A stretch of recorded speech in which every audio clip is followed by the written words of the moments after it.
하도록 하겠습니다. 우리 사도행전 5장 41절 42절입니다.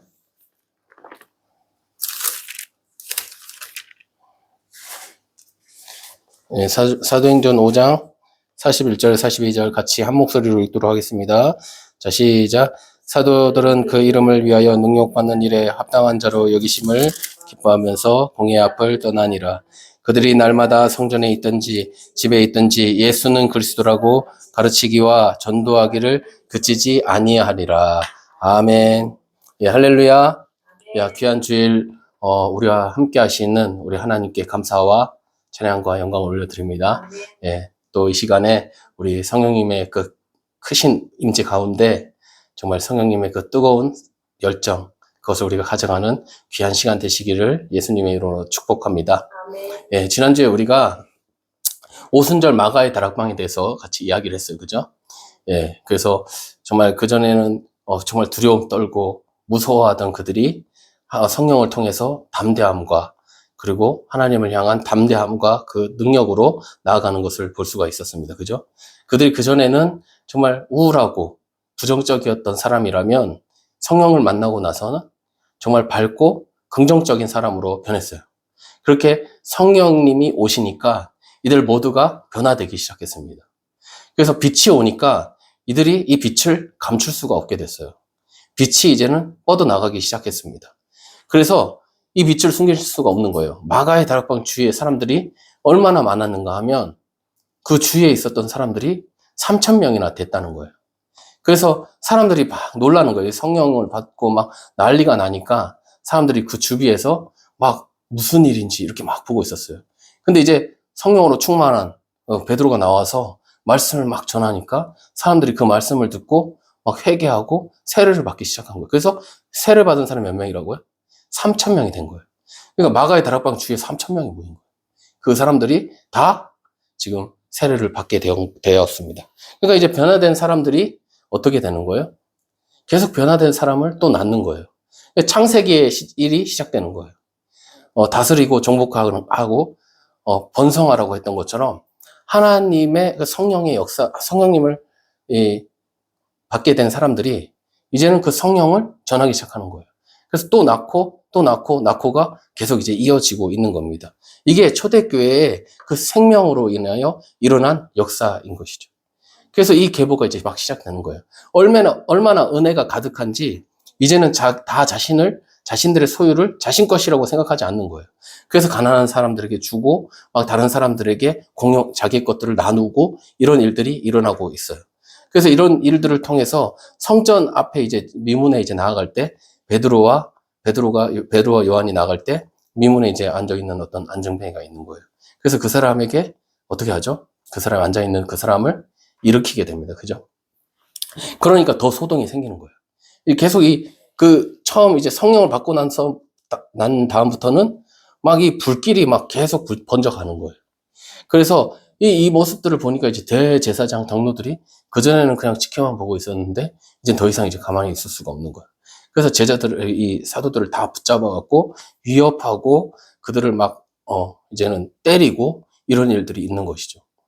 그래서 그러고 있는데 그러면 이제 누구의 이름으로 이렇게 했느냐라고 막 얘기했을 때 옛날 같았으면 제자들이 아무 얘기도 못했을 것 같아요. 무서워하고 두려워하고 막 그랬을 것 같아요. 그런데 제자들이 예전 같지 않고 지금 어떻게 하는 거예요? 마치 그것이 당연하고 그것이 맞다고 담대하게 이야기하는 것을 볼 수가 있습니다. 근데 이제는 자신들이 한 일에 대해서 무서워하는 게 아니고 떳떳하고 당당하게 이야기하고 있어요. 성령님은 이들을 바꾸었습니다. 그들의 생각이 예전과 달라졌어요. 율법에 대해서 조금 생각해 보면, 율법을 이제 잘 보면요. 율법에서, 이 법이라는 것은 항상 완벽하지가 않아요. 법은. 그 법을, 만약에 조금만 보면, 악한 사람들이 보면 그 법을 악하게 사용할 수가 있어요. 예를 들면, 정말 모든 법들에는 구멍이 있어. 예를 들면 이제 어떤 종에 대한 법이 있어요. 그러면 내가 이제 악한 사람, 예를 들어 이제 악한 사람이라고 생각하면 유대인들은 7년이 지나면 보내야 돼요. 근데 7년이 지나도 안 보낼 수 있는 방법이 있어요. 어떻게 하면 될까요? 이 유대인에게 이 유대인이 좋아할 만한 여종을 주면 돼요. 그러면 결혼해서 살면 7년이 지나면 혼자 가야 돼. 혼자 안 가는 방법은 뭐냐? 영원한 종이 되는 거예요. 그럼 악한 사람은 이 사람을 어떻게 하면 내 종으로 계속 삼을지 알겠죠? 그렇게 사용할 수 있어요. 뭐 소에 대한 임자 뭐 이런 것들을 소가 잃어버렸어. 그럼 그 소를 찾아줘야 돼요. 근데 악한 사람은 안 찾아주겠죠. 이런 것과 같은 거예요. 다 이런 식이에요. 그러니까 뭐 예를 들면 이제 유대인에게 어떤 빚을 예를 들어 내가 빚을 져야 될 것 같아. 유대인인데. 그러면 내가 빚을 지고 이자를 안 갚을 수 있는 방법이 있어. 유대인에게 빌리면 돼요. 왜? 형제기 때문에 빚에 대한 이자가 없어요. 그러니까 내가 편하려면 유대인들에게 빌리겠죠. 이런 식으로. 또 반대로 유대인 입장에서는 누구한테 빌려주면은 이자를 못 받아. 유대인한테 빌려주면 이자를 못 받아. 그럼 유대인한테는 잘 안 빌려주려 하겠죠. 악한 사람들은 어떤 법이든지 간에 그 법 안에서 자신들이 원하는 이익되는 방법으로 법을 이용할 수 있는 그런 상황이 되는 거예요. 근데 하나님이 왜 이 법을 이런 법을 어떻게 보면 좀, 구멍이 될 수 있는 그런 법을 왜 이렇게 많이 만들어 놨을까? 하나님이 원하는 의도는 무엇일까라는 거예요. 한 가지 더 예를 들어보면요. 신명기 23장에 보면 총회에 대해서 나와요. 총회에 들어가는 사람. 총회에 들어가지 못하는 사람. 어떤 사람들이 못 들어가냐면 고안 상한 자, 그리고 음경이 잘린 자, 이런 사람들, 사생자, 그리고 암몬과 모압 사람들. 이런 사람들은 총회에 못 들어가요. 그러면 어떻게 할까요? 만약에 예를 들어 우리 이제 예를 들어 교회 오는 거예요. 그러면 이제 교회 어떤 사람이 못 오냐? 음경이 잘린 자, 고안이 상한 자 못 와. 그럼 어떻게 해야 돼요? 앞에서 봅시다. 뭐 확인할까? 확인해서 알 수 있는 게 아니에요. 그럼 이게 두 가지 정도 상황을 할 수가 있어요. 뭐냐면 그 커뮤니티 자체가 엄청 서로가 긴밀하게 잘 아는 거예요. 그러니까 누가 어떤 일이 있는지 집에 무슨 숟가락이 몇 개인지 다 아는 거야. 그러면은 이제 다 알겠죠. 이 사람이 어떤 사람이고, 이 사람은 아문 사람 뭐 이런 것들 다 알겠지. 처음에 유대교는 아마 엄청 이렇게 긴밀한 상황일 수가 있어요. 근데 지금 현대 유대교 있잖아요. 현대도. 지금도 그렇게 막 긴밀하게 알까? 서로가? 그럼 어떻게 해야 돼요? 잘 모르는데. 그 사람이 하는 말을 믿어줄 수밖에 없어요. 그죠? 우리 교회에서도 새신자 오면 새신자들한테 새신자 카드를 써주잖아요. 새신자 카드 이렇게 써줄 때 그 사람이 솔직하게 쓸 수도 있겠지만 예를 들어 신천지야. 신천지가 나 신천지 이렇게 쓸까요? 거짓으로 쓸 거예요. 그럼 우리가 그거 알아? 우린 그냥 받아줄 수밖에 없어요. 그죠? 우린 받아줄 수밖에 없어. 그냥 믿고 받아줄 수밖에 없다는 거죠. 그러니까 그러면은 그 쓰는 사람이나 나나 어떤 마음을 갖고 있어야 되는지를 한번 생각해 봐야 돼요. 이런 식으로 다 써 있어요. 예를 들어 진중에서 더러운 것이 있으면 안 돼요. 그러면 이제 화장실도 진 밖에서 싸야 돼. 그리고 만약에 설정을 했어. 그럼 그 사람은 밖에 나가서 하루를 보내고 와야 돼요. 씻고. 그런데 예를 들어 그걸 알 수 있어요? 설정을 했는지 안 했는지 누가 어떻게 알아? 알 수 있나? 내가 너무 배가 아파. 아무 데나 구덩이 파서 그냥 했어. 그리고 다 덮었어. 알까? 아무도 모르게. 그러니까 모르게 하려면 얼마든지 할 수 있다는 거예요. 모든 것들이. 창녀에게는 돈을 받지만 창녀는 이제 안 되는 거야. 같이 있으면 안 되는 거야. 근데 저 사람이 창녀인지 알았어. 그 사람이 뭔가를 나한테 살려고 해. 그럼 그거 팔아주면 안 되는 거예요. 그 다 무엇이 들어가냐면 여기에 양심이라는 게 들어가는 거예요. 양심. 그러니까 하나님의 이 법들은요. 내가 그 법대로만 한다면 사실은 그러니까 내가 악한 마음을 갖고 뭔가 하면 정당하게 법을 피해서 뭘 할 수 있어요. 우리나라도 한번 보세요. 우리나라에 이렇게 여러 가지 법이 점점 많아지고 있죠. 그죠? 근데 그 법이 우리한테 다 도움이 되는 법인가? 아닐 수도 있어요. 예를 들어서 사회적 약자한테 법을 만들었어요. 사회적 약자를 위한 법을 만들었어요. 그럼 사회적 약자를 보호하는 건 맞죠. 근데 그 보호해야 될 사회적 약자에게 어떤 법에 대해서 딱 만들어 놓으면 그 어떻게 될까요? 그 사회적인 소수 외에 다른 사람들이 역차별을 받을 수도 있어요. 이런 거예요. 법을 뭔가 이렇게 우리 이제 점점 시간이 지나면 지날수록 법은 되게 세분화되고 더 많이 만들어질 거예요. 그럼 법이 아주 세분화되면 어떻게 될 것 같아요? 통제사회가 되는 거예요. 통제사회가.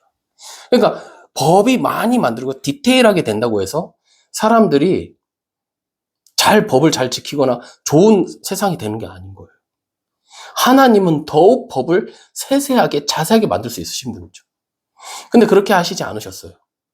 이 법 안에는 뭐가 들어가냐면 양심이라는 게 들어가요. 양심적으로 봤을 때 이렇게 하면 안 되는구나. 법이 이렇게 있고 그 법 안에서 나의 양심이 움직여요. 이 메커니즘을 하나님은 가져가고 계세요. 그래서 율법도 마찬가지고 뭔가를 이렇게 지정할 때 하나님이 목적이 있어요. 그것은 법만 중요하게 보시는 것이 아니라 만약에 법만 중요하게 봤다면 바리새인이나 종교 지도자 이런 사람들은 법을 너무 잘 지키고 의인이겠죠. 그죠? 근데 그 법을 준수하는 것처럼 보이지만 보이지 않는 곳에서는 모든 악행을 저지르는 거예요. 그러니까 법 안에서 이거 판단하는 것은 사실은 정말 많은 오류가 생길 수 있어요. 우리 인생이 A 아니면 B 이렇게 되나요? 모든 게 그래요? A, 내가 뭐 하면 A 아니면 B. 우리가 그렇게 다 인생은 그렇지가 않아요. 인생은 되게 복잡 미묘해요. 그래서 이게 이것도 맞을 것 같고 저것도 맞을 것 같고 이런 게 많아요. 그래서 재판할 때도 그런 부분들 때문에 상당히 많은 이 재판에 여러 가지가 판도가 달라지고 이러기도 하는 거예요. 성경에 보면 이제 다윗 때 얘기했던 내용인데 이런 상황이 있어요. 봐봐요. 이건 한 예예요. 어떤 어머니가 있어요. 아들이 둘이 있는데 첫째 아들과 둘째 아들이 싸운 거예요. 싸우다가 둘째 아들이 죽게 되었어요. 첫째 아들이 때려서 죽인 거예요. 그래서 사람들이 법에 의하면 사람을 죽인 자는 죽여야 되니까 그 애를 내놔라. 죽여야 된다. 이렇게 하는 거예요. 그게 맞는 법이죠. 살인했으니까 죽어야 되는 거예요. 그죠?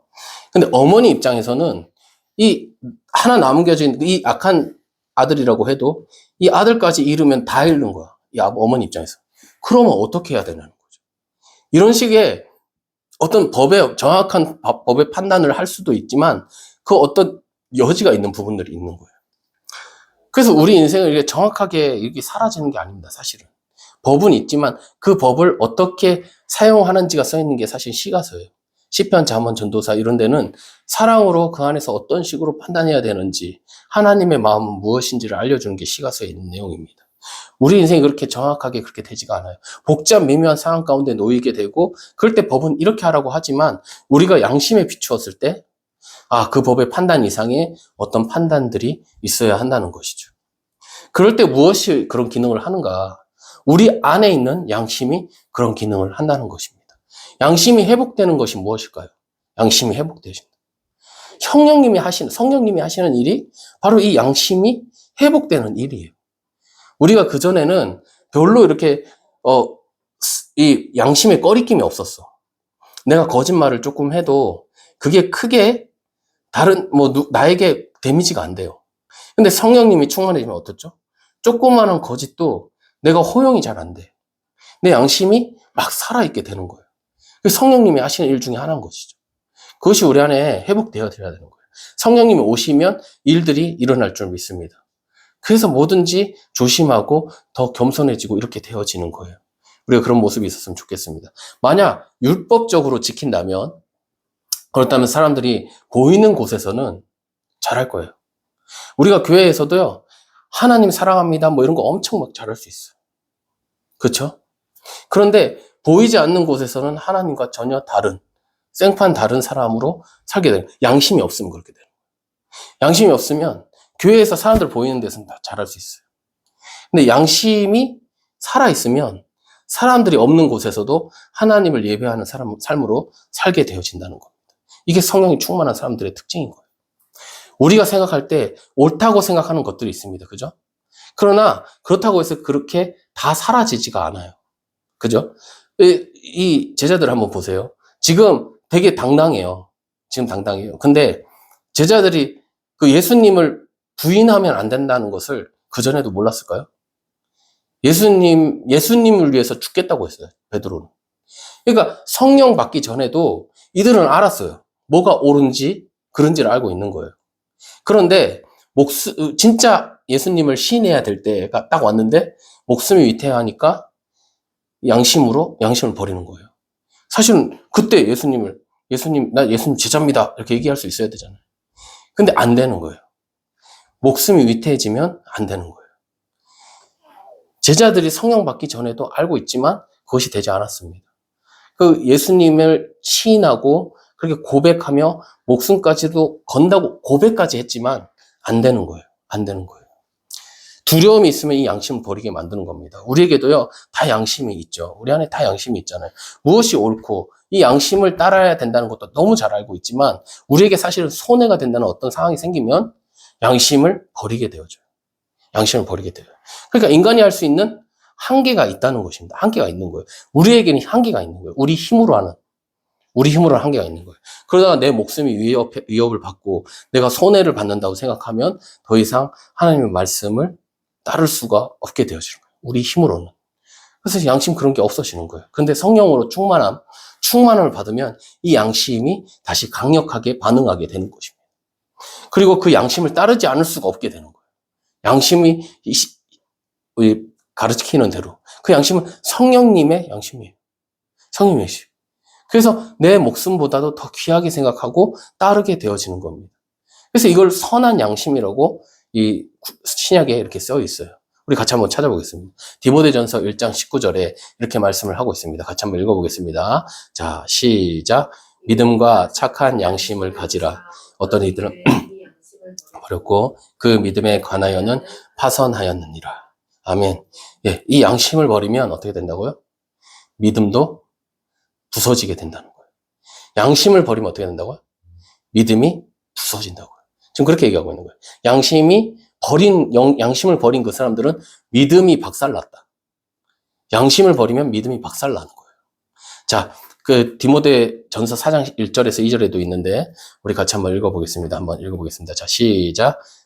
성령이 밝히 말씀하시기를 후일에 어떤 사람들이 믿음에서 떠나 미혹하는 영과 귀신의 가르침을 따르라 하셨으니 자기 양심이 화인을 맞아서 외식함으로 거짓말하는 자들이라. 예. 양심에 뭘 받았다고요? 화인이 뭐예요? 그 예전에는 인두로 사람 이렇게 고문을 했어요. 그 인두로 이렇게 사람을 고문하면 화상을 입잖아요. 그 화상 입으면 거기 감각이 없어져요. 뭘 이렇게 만져도 잘 몰라. 그래서 화상 입은 사람들이 잘 몰라. 여기 감각이 사라져버려요. 피부의 감각이. 양심에 이 인두를 지진 거예요. 그러면 이 양심이 감각이 없어지는 거예요. 그래서 그냥 자기가 뭘 해도 그거가 잘못됐다고 생각이 안 드는 거예요. 옛날에는 양심이 살아 있었어요. 그래서 뭘 하면은 좀 이게 다 좀 걱정되고 좀 이렇게 조심하게 되고 이렇게 되는 거예요. 말도 조심하게 되고 이렇게 됐어요. 근데 그렇게 지냈는데 성령님 오시니까 그렇게 됐단 말이에요. 근데 어느 날 내가 뭔가를 했는데 그거에 대해서 회개를 안 했어. 회개를 안 했어. 그럼 그 부분이 계속 썩어 들어가. 거기를 회개를 안 하는 거예요. 그럼 점점 거기 빠져들어가. 그게 맞다고 생각하게 돼. 양심이 굳어지는 거예요. 돈에 대해서도 마찬가지예요. 돈을 좀 하나님이 주신 이 물질에 대해서 우리가 좀 두렵고 떨리는 마음으로 정말 청지기적인 마음으로 살면은 그 돈에 대해서도 좀 이렇게 절제가 되고 이런 부분이 있어. 근데 이게 점점 돈에 대한 욕심이 생기고 이렇게 되어버려요. 나중에 되면 이 돈에 대한 부분들에 대한 감각이 사라져버려요. 그걸 어떻게든 얻으려 하고 욕심을 갖고 탐심을 갖게 되고 이런 부분들이 양심이 화인을 맞아가는 거예요. 기도도 마찬가지예요. 우리 예배의 모든 것이 그래요. 양심의 화인을 맞는 거예요. 점점. 그래서 무감각해지는 거예요. 예배를 옛날에는 정말 목숨처럼 생각했어. 이 예배를 안 드리면 안 돼. 내가 무슨 수가 있어도 내가 늦는 한이 있어도 예배는 그냥 참석한다. 내가 최선을 다한다. 이런 마음으로 예배를 드렸어요. 근데 어느 날부터 예배가 그렇게 중요하다고 생각이 안 드는 거예요. 아, 그거 안 드려도 되지. 한 번 정도 안 드려도 되지. 이러면서 예배를 계속 빠먹어. 이제 예배가 그렇게 중요하지 않게 돼. 양심이 딱딱하게 굳어지는 거예요. 이런 모습이 우리 안에서 사라지기를 예수님의 이름으로 축복합니다. 예. 양심의 화인을 맞으면 안 돼요. 그럼 그 사람은 아무렇지 않게 행동하는 거예요. 자, 말씀 구절 하나 더 있어요. 베드로전서 3장 21절입니다. 같이 한번 읽어보겠습니다. 자, 시작. 물은 예수 그리스도께서 부활하심으로 말미암아 이제 너희를 구원하는 편이 곧 세계라. 이는 육체의 더러운 것을 제하여 버림이 아니요 하나님을 향한 선한 양심의 강군이라. 예. 지금 뭐라고 하냐면 우리가 세례를 받았대요. 세례를 받았어요. 근데 그거는 육체를 깨끗하게 하는 게 아니고 우리의 마음을 새롭게 한다는 거예요. 우리의 양심을. 그래서 정말 양심이 새롭게 되는 것. 이것이 우리에게 일어나는 일이라는 거예요. 세례를 통해서. 우리 어떤 다른 것이 아니라. 그때는 세례라는 게 우리처럼 물 조금 이렇게 주는 게 아니었어요. 물에 펑덩 들어가는 거예요. 진짜 깨끗하게 씻겨질 것 같아. 근데 몸에 씻겨짐이 중요한 것이 아니라 우리 마음이 깨끗해지는 것이라는 거예요. 그 세례는.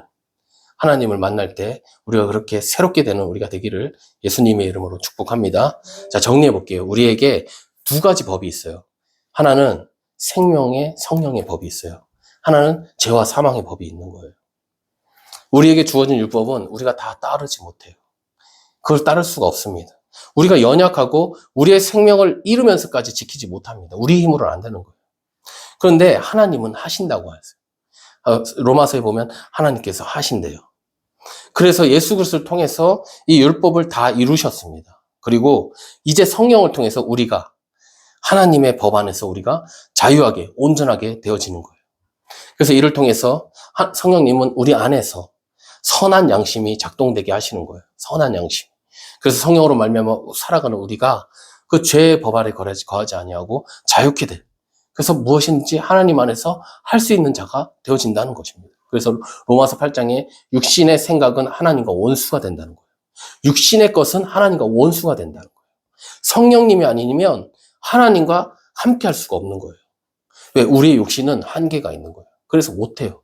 그러나 성령으로 가득한 사람, 이 사람은 하나님이 하시는 일을 뜨겁게 할 수 있는 거예요. 그래서 오늘 제목이 제가 부르심, 양심, 그리고 열심이라고 적었어요. 근데 앞에 있는 부르심은 그 심자가 아니에요. 부르심, 양심은 열심이에요. 하나님이 부르신 거예요. 우리를 선택하신 거예요. 그리고 우리의 양심을 새롭게 하세요. 온전케 하세요. 그래서 이제는 하나님을 따르지 않고는 어쩔 수가 없는, 정말 뜨겁게 살아가지 않고는 배길 수가 없는 그런 우리의 모습을 만들어 가시는 거예요. 성령님이. 그럼 우리가 되었으면 참 좋겠습니다. 결코 불가능하다. 육신으로 보면 그렇게 생각할 수 있는 그런 것도 하나님의 영으로, 성령으로 가능하게 된다는 것입니다. 어떻게 자기 자식을 죽인 사람을 사랑할 수 있겠어요? 어떻게 자기 목숨을 버리면서까지 하나님을 사랑할 수 있겠습니까? 우리가 목숨까지 버리면서 만약에 뭔가를 한다고 생각해 보세요. 못할 일이 뭐가 있겠어요? 그렇지 않아요? 내가 맨날 십자가를 진다고 우리가 말을 하는데 십자가에서 내가 죽었어. 못할 일이 뭐가 있겠어요? 피곤? 어떤 것? 내가 그런 변명을 할 수 있을까요? 사실 그건 내 거예요. 내가 살아있는 거예요. 내가. 사실은. 근데 하나님으로 하나님의 영으로 가득하다. 그거는 내가 죽을 수 있다는 거예요. 그 말은. 양심이 살아있는 거예요. 그러면 나는 하나님을 위해서 사는 사람이 되는 거예요. 그러면 다른 것들이 어떤 것도 나에게 걸림돌이 될 수가 없어. 근데 우리 안에 걸림돌이 되는 게 많아. 한번 생각해 봐야 돼요. 우리가 정말 하나님을 향한 마음을 정말 갖고 있는가? 우리가 다시 한번 점검해 볼 필요가 있다는 것입니다. 육신으로는 불가능한 거예요.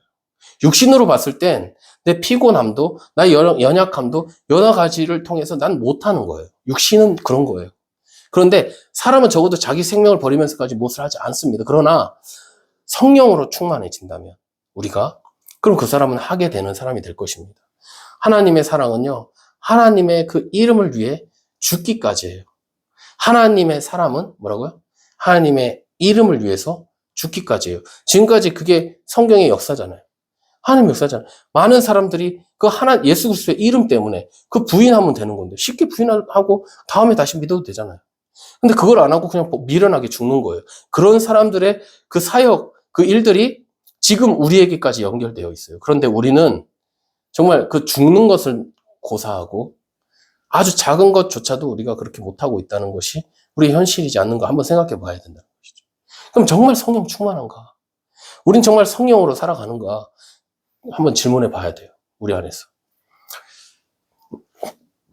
우리가 성령으로 가득해지면 하나님의 말씀을 이해하게 됩니다.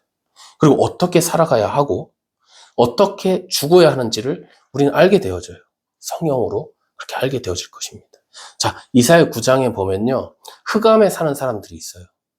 근데 만약에 우리가 땅굴 속에서 산다고 생각해요. 땅 속에서. 땅 속에 있어요. 어둠밖에 없어요. 그런 데서 산다고 생각해 보세요. 그러면 정말 내가 보고 있는 게 정확하지가 않을 것 같아요. 그죠? 정말 흐릿하게 볼 거예요. 흐릿하게. 예전에 제가 이제 금요일에도 말씀을 드렸지만 우리는 지금 형광등이 있어서 이렇게 살아가는 데 있어서 어려움이 없어요. 그죠? 근데 옛날에는 이런 불이 많지가 않았어요. 가난한 사람들은 그 촛불조차도 없었을 거예요. 그냥 어두우면 그냥 자는 거예요. 그냥 밝아지기 전까지는 아무것도 못하는 겁니다. 어두우면 사람이 위축돼요. 그죠? 어두우면 왜 좀 위축되고 이렇게 될까요? 좀 두려워지잖아요. 그죠? 우리가 이제 산에도 가는데, 산에 가서 기도도 하고 그러는데, 산에 가면 어때요? 아무것도 안 보이고 깜깜하니까 같이 가까이 붙어 있어도 나 혼자 있는 느낌이야. 어두우니까. 그리고 잘 보이지 않으니까 두려워요. 보이지 않으니까. 혹시, 저는 이제 이스라엘에서 시각 장애인 이렇게 도와준 적이 있어요. 봉사활동을 하면서. 근데 이제 그분은 이제 시각도 안 좋았지만 지적으로도 좀 많이 안 좋았어요. 이 눈도 안 좋아지면서 그렇게 되는 것 같아요. 그래서 이 사람은 이제 밖에 나가서 산책을 시켜주거든요. 근데 산책 시켜줄 때 그 사람이 가는 코스가 있어요. 그 코스로만 가야 돼. 근데 나 처음에 모르고 다른 코스로 갔어요. 엄청 화를 내고 막 난리가 났어. 그래갖고 난 몰랐어, 처음엔. 나중에 얘기해 주더라고. 이 사람이 가던 그 코스로 가야 된다고 얘기를 해 주더라고. 그러니까 안 보이니까 두려운 거예요, 새로운 거는. 그러니까 늘 하던 것만 해야 돼, 그 사람은. 늘 하던 길로만 가야 돼요. 그게 안 보이는 사람들이 갖고 있는 문제인 거예요, 어려움이에요. 우리가 어두우면 뭔가 이렇게 쉽게 막 이렇게 적극적으로 뭐 움직이기가 쉽지가 않아요. 그러니까 어두우면 이게 두려움이 생기는 거예요. 그래서 우리가 얼마 전에도 산에서 기도하는데, 어땠어요? 남자 셋이 이렇게 내려왔다면 청년 셋이 그 밤에. 그러니까 우리도 좀 놀래고 그 사람들도 놀라는 거예요. 그 사람들은 귀신인 줄 알았다고 이런 거예요. 그래서 상상해 보세요. 그럼, 그 사람들이 그럴만해요. 그 사람들도 얼마나 쫄아서 내려오겠어요. 어두워갖고 막 내려오는데 앞에 남자, 여자 둘이서 가만히 계단에 앉아서 노래를 부르는 거예요. 노래를 부르고 그러면서 막 알지 못하는 말을 막 해. 막 그러니까 얼마나 무서워. 한국 사람 귀신인가 보다 이렇게 생각이 드는 거예요. 어두우면 두려움이 와요. 그러니까 늘 보던 것도 두렵게 느껴지는 거예요. 나뭇가지가 아무것도 아닌데 나뭇가지가 흔들려도 막 무섭게 보이는 거예요. 보이지 않으니까. 잘 볼 수가 없으니까. 근데 그런 곳에 빛이 비쳤다고 생각해 보세요. 그러면 지금까지 보던 거랑 새롭게 볼 거예요. 어두우면 몰라요. 보는 게 달라져요. 근데 이 시간에 그런 시간 속에서 그 어두운 시간 속에서 못 보던 것을 빛을 통해서 보게 되어지는 거예요. 빛을 통해서. 그렇게 보게 되면 얼마나 새롭게 보겠어요. 독방이 왜 힘든지 아세요? 독방. 우리가 감옥은 안 가봤지만 독방하면 빛이 하나도 안 들어와요. 혼자 있는 거예요. 그러니까 시간이 얼마 흘렀는지도 몰라. 아무것도 알 수 있는 게 없는 거예요. 그래서 힘든 겁니다. 어둡다는 것은요, 알지 못한다는 것입니다. 보이지 않는다는 거예요. 그런 곳에 빛이 비치면 새롭게 보게 되어진다. 이런 거예요. 지금까지 보던 것을 정말 다르게 볼 것 같아요. 그죠? 이사야 9장의 이 빛은 누구를 말씀하냐? 예수 그리스도를 말씀하고 있습니다. 우리 같이 한번 읽어보겠습니다. 이사야 9장 1절, 2절입니다. 자, 시작. 이는 한 아기가 우리에게 낳고 한 아들을 주신 바 되었는데 그의 어깨에는 정사를 베었고 그의 이름은 기묘자라 오사라 전하신 하나님이라 연종하시는 아버지 평의 왕이라 할 것입니다. 그 정사와 평강의 더함이 무궁하며 또 다윗의 왕자와 그의 나라에 군림하여 그 나라를 굳게 세우고 영원히 정의와 공의로 그것을 보존하실 것이라. 만군의 여호와의 열심히 이를 이루시리라. 아멘. 네, 주님이 오시면 어둠 속에서 억압받고 그 못 보던 사람들이 우리 보게 되어지는 거예요. 다시 보게 되어지는 거예요.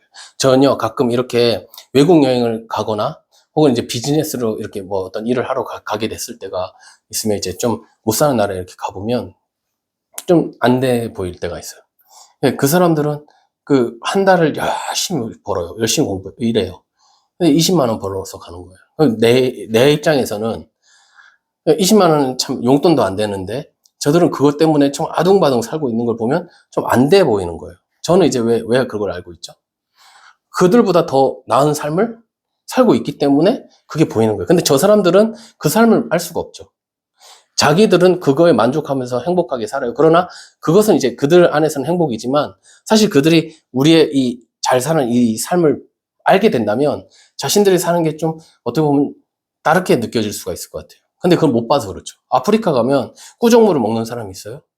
아이들이 그렇게 먹어요? 그들이 우리의 삶을 알 수 있을까요? 이렇게 살아가는 것을? 그냥 물 한 잔 어떻게든 찾는 것이 그들의 일상이에요. 우리가 볼 땐 참 안 돼 보이잖아. 그들은 그게 일상인 거죠. 모르는 거예요. 보지를 못했기 때문에.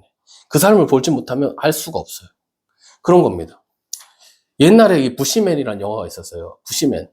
그 비행기를 타고 가는 어떤 사람이, 외국 사람이 콜라를 마시고 콜라를 버렸는데, 그게 이제 부시맨 부족에 떨어진 거예요. 부시맨이 그 콜라를 보니까 너무 신기한 거예요. 이거 신이 주신 거다. 막 이래갖고 이게 막 얘기가 나오는 거예요. 부시맨 입장에서는 이 콜라는 신이 준 것 같이 느껴지는 거예요. 그러니까 그만큼 그 삶에 대한 갭이 엄청 많은 거죠. 근데 부시맨은 모르는 거예요. 그 삶을. 그러니까 이것도 너무 신기하게 생각되는 겁니다. 하나님께서 하나님을 계시하지 않는다면 우리가 하나님을 알 수 있을까요? 우리는 하나님의 세계를 몰라요. 다 알 수가 없어요. 하나님이 알려주시는 것만 우리가 알 수 있어요. 그 계시가 무엇입니까? 이 성경책인 거예요. 그 계시가 바로 예수 그리스도신 거예요. 그래서 예수님이 계시해 주시고 이 성경을 통해서 알려주시는 그것을 통해서 우리가 하나님을 알고 있죠. 거기까지. 우리가 더 많이 알면 좋은데 우리가 아는 세계가 거기 안에까지 우리가 가보지 않았기 때문에 사실은 제한적으로 알고 있어요. 우리가. 하나님이 알려주시는 만큼. 예수님께서 오시기 전까지는요. 우리가 다 어둠에 사는 거예요. 그랬던 거예요. 구약의 사람들이. 우리가 성령을 만나고 성령의 충만으로 살지 않으면요. 우리는 늘 동일하게 어둠 속에서 살아가는 것과 같은 겁니다. 그러나 성령이 우리 안에 오시면 그러면 우리는 이 세상을 새롭게 볼 수 있게 되는 거예요. 어두웠던 세계를 새롭게 보는 거예요. 다시 말해서 예수님이면 정말 충분한 그런 사람이 될 줄 믿습니다. 만약 우리가 그렇지 않으면 우리가 예수님 안에 있다고 한다면 우리는 스스로 속이고 있는 거예요. 만약에 성령을 만나지 않고 그러지 않으면서 우리가 뭔가를 다 봤다고 얘기하면 스스로 속이는 거예요. 만약 그 안에 산다면 우리는 세상 사람들과 전혀 다르게 세상을 보게 될 거예요. 다른 삶을 살게 될 겁니다. 지난날에는 거지의 신분으로 살았지만 다시 이제 주님을 통해서 예수 그리스도를 통해서 우리가 하나님의 자녀가 됐다면 자녀의 삶을 살아야 되는 거예요. 그런데 고아처럼 살아. 마치 하나님이 없는 것처럼 살아. 그럼 뭔가 잘못된 것이죠. 그죠? 성령님은 지금 제자들에게 선한 양심을 지금 새롭게 하셨습니다. 그리고 더 이상 배신자로 살지 않게 하셨어요. 이제는 더 이상 부인하는 삶을 살게 하지 않았습니다. 생명이 담보가 되는 일이라 하여도 그 어떤 상황에서도 예수님을 시인하며 정말 그렇게 담대하게 살아갔어요. 그죠? 자, 우리에게도 이 양심이 회복되기를 소원합니다. 그래서 이제는 그 은혜를 전하지 않고는 정말 견딜 수 없는. 그래서 그렇게 정말 살아가게 되어지는 우리가 되었으면 참 좋겠습니다. 그리고 이로 인해서 받는 어려움들이 있어요. 그죠? 근데 여기 보세요. 우리 41절 보십시오. 사도들이 그 이름을 위하여 능력받는 일에 합당한 자로 여기시면 사도들이 막 힘든 일을 당하는데 그게 기쁜 거예요. 오히려 기뻐졌어요. 옛날 같으면 그건 슬픈 일이고 어려운 일인데 이젠 기쁨이 된 거예요. 그런 어려움들이 오히려. 자, 우리 주님은 정의와 공의로 다스리시는 분이십니다. 믿으시나요? 예, 그 판단은 공의로운 판단이세요. 어느 누구도 그것에 대해서 거부하거나 어떤 항의를 할 수 없을 만큼 명확하게 하나님은 판단하실 겁니다. 네, 누가 봐도 거기에 반론을 제기할 수 없을 거예요. 자, 그렇게 판단하는 지도자 어떠세요? 만나고 싶지 않으세요? 그렇게 옳게 정의와 공의로 판단하는 지도자가 우리 한국에 있다면 얼마나 좋겠어요. 그죠? 있었으면 좋겠어요. 정말 이제 새로운 지도자들이 뽑히고 그랬는데 그분들이 정말 하나님의 그 공의와 정의로 할 수 있는 그런 사람이면 좋겠습니다. 근데 사람에게는 한계가 있는 거예요. 연약함이 있는 거예요. 근데 예수 그리스도 그 주님 안에서 그 성령으로 말미암아 우리가 충만하게 되어지면 그 정의와 공의를 행하는 사람이 되어진다는 것입니다. 우리가 그렇게 되었으면 참 좋겠어요. 자, 하나님이 세우시는 사람이 있는데 그 사람은 하나님의 공의로운 판단을 하신다는 것입니다. 하나님의 생각을 가진 사람. 그래서 그게 누구세요? 바로 예수 그리스도라고 제가 말씀드렸어요. 그리고 지금 누가 그 일을 해야 된다고요? 바로 저와 우리 여러분이 해야 된다는 것입니다. 우리가 공의로운 사람으로, 공의로운 존재로 우리가 이 세상 가운데 있어야 된다는 것이죠. 근데 자, 방금 읽었던 이사야 9장에서 이렇게 맞춰요. 뭐라고 맞추냐면 여호와의 열심히 이루실 것이다. 이렇게 마치고 있습니다. 그러니까 그렇구나. 내가 이루는 것이 아니구나. 누가 하는 거라고요? 하나님이 하시는구나. 정의와 공의를 행하시는데 정의와 공의를 행하시는 예수 그리스도가 세워질 때까지 누가 일하시냐면 여호와의 열심히 일하신다는 거예요. 우리가 하는 게 아니고. 그러니까 우리 안에 정말 성령으로 충만케 하시는 분은 누구시라고요? 바로 하나님이신 거예요. 하나님이 그 일을 이루어 가실 것입니다. 오늘 사도행전에서 나오는 사도들은 자신들이 이렇게 담대히 말씀을 전할 것을 아마 예상을 하고 있었을까요? 그전엔 두렵고 떨고 있었어요. 힘들었어요. 근데 성령님이 오시면 그런 일이 일어날 줄 몰랐어요. 자신들이 하는 게 아니에요. 성령님이 오셔서 그들을 주도적으로 이끌고 가는 거예요. 그래서 하나님의 일을 선포하는 자들이 되어지는 것입니다. 그들이 스스로가 하는 게 아니고 바로 성령님을 통해서 하나님이 열심히 이루어가는 거예요. 그 열심이 지금까지도 이렇게 다가오고 있는 것입니다. 예수님은 성령님을 보내주시고 사도들은 모두 변하게 되었습니다. 그죠? 그리고 이 사도들의 심령에 불이 떨어졌어요. 불이 떨어졌어요. 그 불은 사도들을 새롭게 하였습니다. 성령으로 말미암아 새 사람을 입게 되온 거예요. 그래서 하나님의 형상이 회복된 이 새 사람을 입었습니다. 근데 이것이 어디까지요? 지식에까지 새롭게 하심을 입었대요. 완전히 바뀌게 된 거예요. 사도들이 하나님의 일을 스스로 하는 것이 아니라 하나님의 주도 안에서 이 일들을 해 나간다는 것입니다. 그래서 그들 마음에 불이 타고 있어요. 견딜 수가 없어. 전하지 않으면 어쩔 수가 없을 것 같아. 그래서 이렇게 말씀합니다. 우리 42절 같이 한번 읽어보겠습니다. 42절입니다. 자, 시작. 그들이 날마다 성전에 있든지 집에 있든지 예수는 그리스도라고 가르치기와 전도하기를 그치지 아니하니라. 아멘. 하나님의 열심이 어떻게 됐어요? 나의 열심이 된 거예요. 성령님은 어두웠던 나를 밝힌다고 제 말씀드렸습니다. 그래서 내 양심이 새로워졌어요. 그래서 이제 하나님의 말씀을 나는 듣지 않을 수가 없다. 하나님의 그 말씀을 가지고 살아가야겠다. 이 마음을 갖는다는 거예요. 그래서 이제 하나님의 소원을 이루는 것이 나의 소원이 되었습니다. 자, 하나님은 오늘도 그 열심으로 우리를 돌보고 부르시고 계십니다. 그리고 그 부르심을 통해서 우리는 선한 양심이 회복될 것입니다. 그죠? 선한 양심이 회복된다면 그 하나님의 열심을 가지고 나아갈 수 있는 우리가 되었으면 참 좋겠습니다. 그래서 우리가 하는 게 아니라 하나님이 하시는 것. 그것이 정말 우리 삶에서 나타나게 되기를 예수님의 이름으로 축복합니다. 그리고 아직도요, 저는 그런 생각이 들어요. 와우 장룡이라는 그 영화가 있거든요. 혹시 아는지 모르겠는데, 주윤발이 나오는 영화예요. 근데 거기 보면 되게 좋은 검이 있어. 세계 제일 검. 그것을 어떤, 제자가 가져갔어. 그것만 있으면 자기는 뭐든지 무적이 될 줄 알았어. 그래서 그거를 막 이러고 다녔어. 근데 그 검의 주인은 사실은 이 주윤발이야. 근데 주윤발은 딱 와서 그 둘이 딱 만났는데 걔는 그 검을 갖고 있어. 난 이것만 있으면 당신도 이길 수 있어. 이러고 있는 거예요. 근데 주윤발은 옆에 있는 나무 꼬장이를 이렇게 꺾어서 이렇게 딱 갖고 있는 거예요. 그래서 싸우는데 주윤발이 이겨.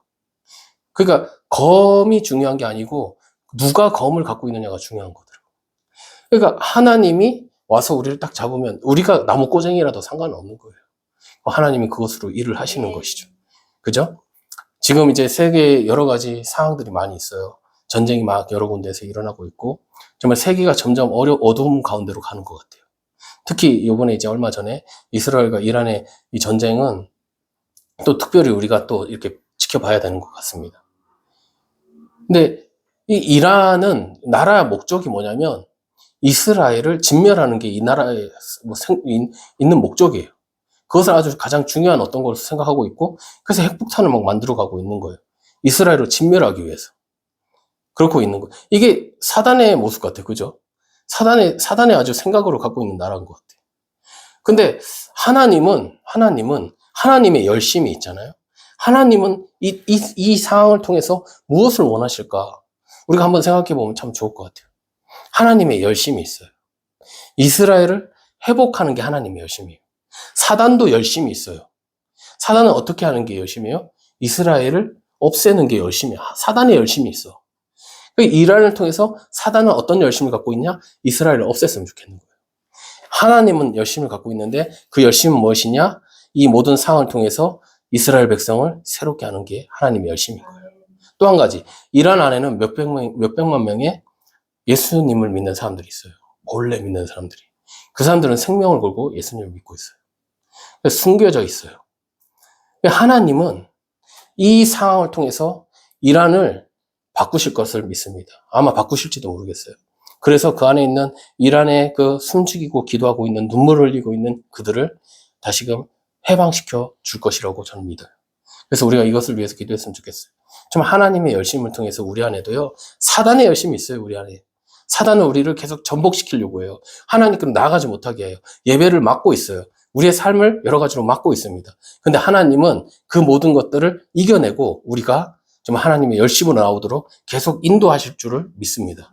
정말 그렇게 되어져서 정말 하나님의 그 부르심을 따라서 우리가 선한 양심이 회복되어지고 정말 하나님의 열심을 따라서 우리가 기도와 말씀과 그런 예배를 살아가는 우리 모두가 되시기를 예수님의 이름으로 축복합니다. 기도하겠습니다. 하나님, 우리가 정말 하나님의 말씀이 나의 말씀이 되기를 원합니다.